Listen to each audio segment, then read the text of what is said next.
Game Command this series, how would you assess yourself personally sa naging performance mo? Nagkaroon ng high appreciation coach ng game 4 but eventually yun nga, hindi na nga defense take.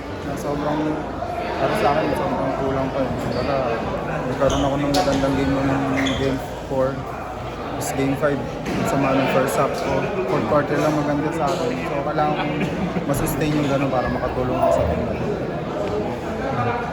Jason, especially itong semis, nabigyan ka talaga ng chance to pakita mo yung pwede kang maging key player sa rotation ni Coach Tim. Gaano makakatulong to in the coming conferences para sa'yo?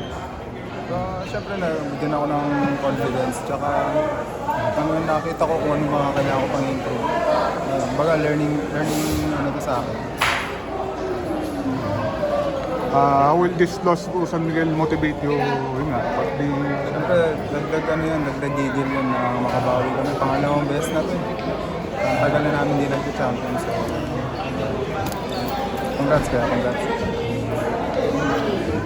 Jason, hindi kayo nag-abot ni CJ sa JCL? Una sa Baste, Team B ako, tapos Team A siya. Tapos nag-Ateneo siya, naglaro ako ng 3 years sa Baste. Tapos lumipat siya ng Lyceum.